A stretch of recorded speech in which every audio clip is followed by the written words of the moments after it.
अस्सलाम वालेकुम। Business expert tutorial में एक दफ़ा फिर खुश आमदीद। यूज़र्स, आज की इस वीडियो में मैं आप लोगों को ये बताऊंगा कि रिसीव वाउचर किस तरह से क्रिएट होता है। इसका ताल्लुक अकाउंट्स मॉड्यूल से है। आइए हम देखते हैं कि ये किस तरह से परफॉर्म होता है।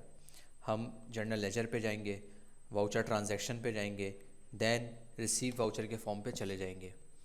इस फॉर्म पे आने के बाद हम न्यू प्रेस करेंगे, जहाँ से हम अपना डेटा इनपुट करेंगे। रिसीव वाउचर का मकसद ये है कि आपके पास या तो कैश या बैंक डेबिट होता है और उसके अगेंस्ट में कोई ना कोई इनकम आपकी क्रेडिट होती है। अब ज़्यादातर अगर मैं इसकी बात करूँ तो इसमें जो मर्चेंट से पेमेंट्स आ रही होती हैं तो उसमें डायरेक्ट बैंक डेबिट हो रहा होता है और मर्चेंट आपका क्रेडिट हो रहा होता है, उसकी एंट्रीज रिकॉर्ड होती हैं। या कोई ऐसी अदर इनकम जैसे कोई डिस्पोजल ऑफ फिक्स एसेट है जिसमें आपको अदर इनकम हो गई है तो आप उसमें कैश को डेबिट करके जो है अदर इनकम क्रेडिट कर सकते हैं। तो इस तरह के ऑप्शंस के लिए ये रिसीव वाउचर बनाया गया है। तो मैं आप लोगों को इसमें सबसे पहले अटैचमेंट का ऑप्शन, इसमें आप कोई भी डॉक्यूमेंट अटैच कर सकते हैं, कोई इनवॉइस अटैच कर सकते हैं। यहाँ पर रिमार्क्स का ऑप्शन आ रहा है। अगर आप रिमार्क्स यहाँ पर इनपुट करेंगे तो डेबिट और क्रेडिट के नीचे ये रिमार्क्स आपको शो करेगा। मैं आपको ये फंक्शनैलिटी किस तरह वर्क करती है ये करके दिखा दूँगा। उसके बाद हम नीचे आ जाते हैं नरेशन सिर्फ क्रेडिट की नरेशन अगर आप देना चाहते हैं तो यहाँ से दे सकते हैं, और अगर आप डेबिट की नरेशन देना चाहते हैं तो यहाँ से दे सकते हैं आप। तो मैं एक अकाउंट आपको उठा के दिखाता हूँ कि चार्ट ऑफ अकाउंट किस तरह से सिलेक्ट होता है। तो यहाँ पर COA लिस्ट आ रहा है, प्रेस F1। मैं इस पर क्लिक करता हूँ। यहाँ पर शो ओनली डेटर्स अकाउंट। अगर कोई डेटर की भी पेमेंट आपके पास रिसीव हो रही है तो आप यहाँ इस वाउचर से ही रिसीव करेंगे उसको, क्योंकि जब आपके पास डेटर से कोई पेमेंट आ रही होती है तो कैश या बैंक डेबिट होता है और आपका डेटर अकाउंट क्रेडिट हो रहा होता है। तो मुझे यहाँ पर फ़िलहाल मर्चेंट लेना है तो मैं शो ऑल COA करूँगा और एक मर्चेंट अकाउंट उठा लूँगा JS बैंक का। JS bank credit card merchant, मैंने इसको यहाँ पर उठाया। जैसे ही मैंने इसको यहाँ पर उठाया तो दो ट्रांजैक्शन मुझे नज़र आ रही हैं सेल इनवॉइस की, सेल इनवॉइस 3012, सेल इनवॉइस 3013। यहाँ पर ये इसमें डेटा शो करा रहा है। अगर मैं यहाँ पर ऑन अकाउंट पे चेक लगा देता हूँ तो ऑन अकाउंट पे जैसे ही मैं चेक लगाता हूँ तो यहाँ पर जो इनवॉइस का डेटा है वो डिसेबल हो जाता है। मैं यहाँ पर कोई सिलेक्शन करके पेमेंट नहीं कर सकता। ऑन अकाउंट का मतलब यहाँ पर यह है अगर आपको कोई पेमेंट एडवांस में रिसीव हो रही हो जिसका आपको डेटा नहीं रखना हो, यहाँ से डेटा सेलेक्ट नहीं करना हो, तो आप यहाँ से आप कोई भी अमाउंट डाल के उसको सेव करेंगे तो ये ऑन अकाउंट की एंट्री पास हो जाएगी, मतलब एडवांस पेमेंट रिसीव हो रहेगी। अलबत्ता ये है कि इसका डेटा इनवॉइस रिकन्सिलिएशन पे ज़रूर आता है कि बाद में अगर आप की सेल मेच्योर हो गई और आपने सेल इनवॉइस की एंट्री पास करी तो उस RV से उस सेल इनवॉइस को जो है आप उसको रिकन्साइल करते हैं तो आपकी वो एंट्री जो खड़ी हुई थी वो नॉक ऑफ हो जाएगी। ये वर्किंग किस तरह से करता है मैं आपको करके दिखा दूंगा फर्दर। इसकी अभी मैंने आपको फंक्शनैलिटी बता दी। अब आ जाते हैं इनवॉइस पे। इस पे आने से पहले यहाँ पर सर्च का ऑप्शन भी दिया हुआ है। अगर आप कोई स्पेसिफिक वाउचर नंबर सर्च कराना चाहते हैं, अगर बहुत सारे यहाँ वाउचर्स आ रहे हैं और आपको वाउचर नंबर याद है, सेल इनवॉइस वाउचर नंबर, तो आप यहाँ पर इनपुट कर सकते हैं। जैसे मैं 3012 करूँगा तो आप देखें यहाँ पर सर्चिंग में 3012 आ गया, ताकि कोई मिस्टेक ना हो मुझे चेक लगाने में। तो ये ऑप्शन इसलिए भी दिया हुआ है। मैं इसको दोबारा से कैंसिल करता हूँ। अब पेमेंट रिसीव करने के मुख्तलिफ़ तरीके हैं। अगर मैं इसको किसी एक पे चेक लगाऊंगा तो आप देखें यहाँ पर 1500 आ गया, नीचे भी 1500 आ गया यहाँ पर। और अगर मैं चाहता हूँ कि नहीं मुझे पूरे 1500 नहीं रिसीव करने इस सेल इनवॉइस के अगेंस्ट में, तो मैं यहाँ से इसको अनचेक करूँगा और करंट अमाउंट के अंदर जाके अगर मैं 1000 रुपीज़ डालता हूँ तो 1000 रुपीज़ मैं यहाँ पर रिसीव कर रहा हूँ और 500 का रिमेनिंग बैलेंस मेरे पास यहाँ पर आ रहा है। तो मैं अभी फ़िलहाल यही ट्रांजैक्शन पास करूँगा। तो ये मेरा क्रेडिट अकाउंट है, JS बैंक मेरा क्रेडिट होने के लिए जा रहा है यहाँ पर।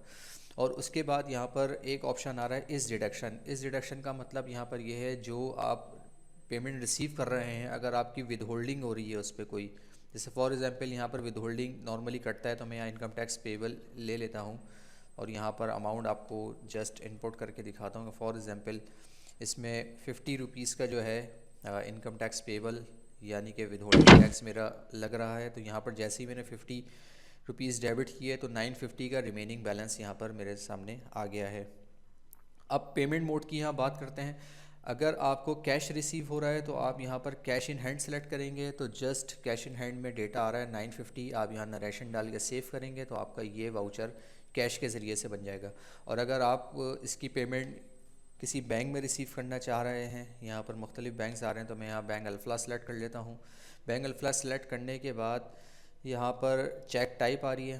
अगर आप चेक टाइप ऑनलाइन और एटीएम रखेंगे और इस वाउचर को सेव करवाएंगे तो इसके बाद जो बैंक रिकन्सिलिएशन का प्रोसेस है उसमें ये डायरेक्ट बैंक अकाउंट में जो है आपके इम्पेक्ट आ जाएगा इसका। और अगर आप कैश अकाउंट पे ही और पे ऑर्डर रखते हैं तो ये फर्दर प्रोसेस में जाएगा, ये पेमेंट जो है अन डिपॉजिट के अंदर जाके खड़ी हो रहेगी, फिर आपको उसको सेलेक्ट करके बैंक रिकन्सिलिएशन में एक्चुअल बैंक के अंदर इसको डिपॉजिट करवाना पड़ेगा। ये पूरा एक प्रोसेस है। तो फ़िलहाल मैं चेक टाइप इसकी अकाउंट पे ही रख देता हूँ। चेक नंबर हम यहाँ इनपुट कर देते हैं, कोई डमी सा। पे टाइटल इसमें डेमो आ रहा है, अब यहाँ पर चेंज भी कर सकते हैं पे टाइटल के, जो भी आपका पे टाइटल है आप इसको चेंज कर सकते हैं। चेक डेट, आप यहाँ पर आपको कब चेक मिल रहा है तो आप यहाँ पर आगे की डेट भी डाल सकते हैं, ये भी ऑप्शन यहाँ पर है। उसके बाद यहाँ पर बैंक का ऑप्शन आ रहा है, इसको सिलेक्ट करने के बाद आप यहाँ ऐड करवाएंगे नीचे, तो ये आपका डेटा ग्रिड में ऐड हो जाएगा। यहाँ पर मैं रिमार्क्स दे देता हूँ, कैश रिसीव वाउचर, और इसी तरीके से मैं यहाँ पर नरेशन भी डाल देता हूँ। यहाँ पर जेएस बैंक कर देता हूँ और यहाँ इसकी नरेशन जो है मैं बैंक अल्फला दे देता हूँ। ये सारी इन्फॉर्मेशन इनपुट करने के बाद मैं इसको यहाँ पर सेव करवाता हूँ इस वाउचर को। Do you want to save record? Yes. तो ये मेरा रिसीव वाउचर सक्सेसफुली क्रिएट हो गया है। मैं इसको प्रिंट फॉर्म पे आपको दिखा देता हूँ। बैंक अल्फला डेबिट हो गया 950 से, और उसके बाद इनकम टैक्स पेबल मेरा 50 रुपीज़ से डेबिट हो गया, तो दोनों को मिला के 1000 रुपीज़ से डेबिट हो गया। और जेएस बैंक मेरा यहाँ पर 1000 रुपीज़ से क्रेडिट हो गया। यहाँ पर आप देख सकते हैं इसकी नरेशन, और ये कैश रिसीव वाउचर जो मैंने रिमार्क्स दिया था वो डेबिट क्रेडिट के नीचे यहाँ पर शो कर रहा है। चेक डिटेल भी यहाँ पर आ रही है, ये चेक नंबर है, उसके बाद चेक डेट है, अमाउंट है, चेक टाइप है, ये सारी चीज़ें इस पर आ रही हैं। इनवॉइस की डिटेल भी यहाँ पर आ रही है कि किस इनवॉइस के ज़रिए से ये पेमेंट आपको जो है रिसीव हो रही है, इस पर पूरी फर्दर डिटेल आ रही है। तो ये इस तरह से वर्किंग कर रहा है। मैं अब आपको गेट रिकॉर्ड करके दिखाता हूँ ये रिकॉर्ड यहाँ पर। तो ये इस तरीके से यहाँ पर शो हो गया। अब मैं दोबारा न्यू प्रेस करता हूँ। न्यू प्रेस करने के बाद दोबारा से जेएस बैंक सेलेक्ट करता हूँ।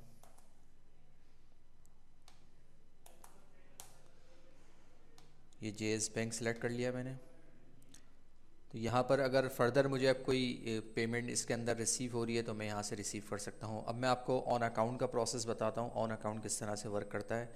तो फॉर एग्ज़ाम्पल मैं भी इसी जेएस बैंक को ही ले लेता हूँ एक सिनेरियो बनाने के लिए, वरना अगर आपको एडवांस पेमेंट कहीं से रिसीव होती है तो आप अदर इनकम के अंदर जाके रिसीव करते हैं उसको, या उसको अनअर्न करके यहाँ पर खड़ा करते हैं, और उसके बाद जब वो इनकम मेच्योर हो जाती है तो उसमें अनअर्न से निकाल के एक्चुअल इनकम का अकाउंट आप क्रेडिट कर देते हैं। तो फ़िलहाल अभी मैं यही वाली आपको इन्फॉर्मेशन बता रहा हूँ कि जेएस बैंक ही मैं यहाँ से सिलेक्ट कर लेता हूँ और ऑन अकाउंट पर चेक लगा के मैं यहाँ पर 50,000 रुपीज़ रिसीव कर लेता हूँ, और यहाँ पर मैं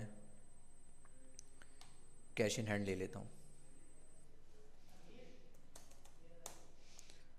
ये सारी इन्फॉर्मेशन इनपुट करने के बाद मैं इसको सेव करता हूँ। तो ये मेरा एक वाउचर बन गया है ऑन अकाउंट पे। तो मैं इसका भी प्रिंट आपको दिखा देता हूँ। कैश इन हैंड डेबिट और जेएस बैंक क्रेडिट हो गया है ऑन अकाउंट पे।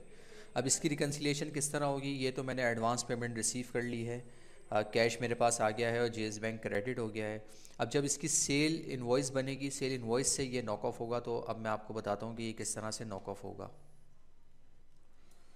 मैं दोबारा रिसीव वाउचर के फॉर्म पे मौजूद हूँ और आप लोगों को इनवॉइस रिकन्सिलिएशन का प्रोसेस समझा रहा हूँ। मैं यहाँ पर दोबारा से जेएस बैंक सेलेक्ट कर लेता हूँ। ये मैंने जेएस बैंक सेलेक्ट कर लिया है। तो यूज़र साहब देख सकते हैं कि ये IR इनवॉइस रिकन्सिलिएशन का बटन इससे पहले नहीं आ रहा था, चूँकि मैंने ऑन अकाउंट पे एडवांस पेमेंट रिसीव की थी और अब उसकी सेल भी मेच्योर हो गई है। तो अब इनवॉइस रिकन्सिलिएशन पे मैं जाके देखूंगा कि डेटा मुझे किस तरह शो करवा रहा है। तो यहाँ देखें RV3 रिसीव वाउचर नंबर 3 50,000 की मैंने ऑन अकाउंट पे क्रिएट की थी, जिसकी इनवॉइस यहाँ पर मुझे नज़र आ रही है 50,000, जो कि सेल इनवॉइस बनी है 3014। अब मैं इस पे यहाँ पर चेक लगाऊंगा और यहाँ पर चेक लगाऊंगा। तो आप यहाँ पर देखें इनवॉइस काउंट 3, टोटल इनवॉइस, ये सारी डिटेल मुझे यहाँ पर शो करवा रहा है सॉफ्टवेयर।